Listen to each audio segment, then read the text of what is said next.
It's very, very shocking that some of you do not understand what the Fulanis have in store for you.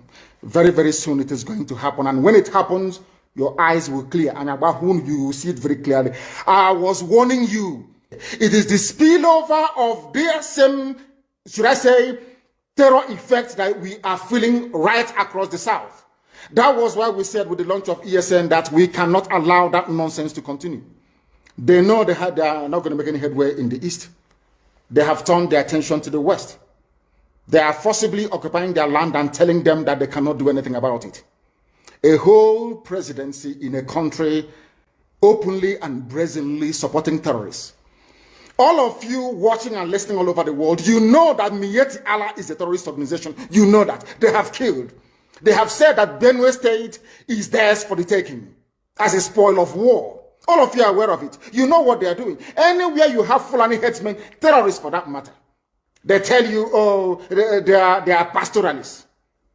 They are allowed to do their businesses in the forest. All of you are aware of it. But you kept quiet, hoping that somehow Tinubu will emerge as the president, or an Igbo man will come as the president, and your family will start enjoying.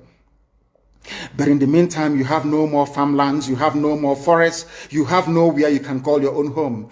The same stupidity exhibited by Hausa peasants that enabled Fulani to take Sokoto from them, that enabled Fulani to take Katsina from them, that enabled Fulani to take even Kanu from them. Every Hausa land is occupied either by a Fulani emir or a Fulani governor.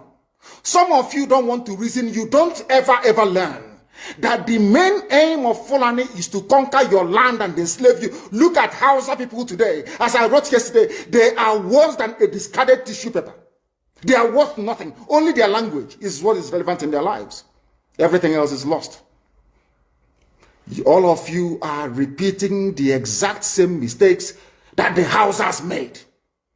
That is why they are in trouble. And that is why they can never ever come out of it. They are all suffering from what I would, an advanced version of the Stockholm Syndrome. Can you imagine that these people came into their land and took it over and they cannot do anything about it? Hausa is gone. It took Fulani very many years before they came out of their shell to say we are Fulani. Remember before, many years ago, they told you we are Hausa Fulani. We are Hausa Fulani.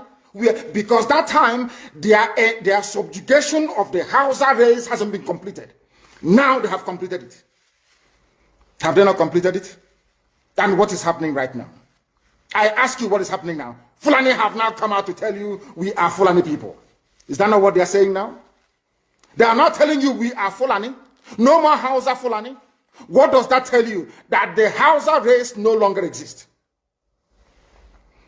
Do you want the same thing to happen to you? Do you want the same thing to happen to your families, to your villages? Do you want your towns, let's say Obomosho, to be renamed into a Fulani name? Do you want Onisha to answer a Fulani name? Forget all the nonsense about unity of Nigeria.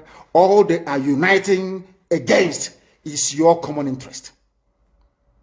Unless you prefer epileptic power supply, unless you prepare to live your whole life without running water, unless you want to live in abject poverty and deprivation, your only alternative is a revolution. Let nobody discourage you. All the countries of the world doing very, very well, they all went through a revolution. You must go through it. If you don't go through it, you can never ever survive as a people. Fulani will take you over. As simple as that. This very day, we are making it known to the whole world that the Muslim extremist dictatorship masquerading as a secular democratic government must be demolished. It must be demolished for you to survive.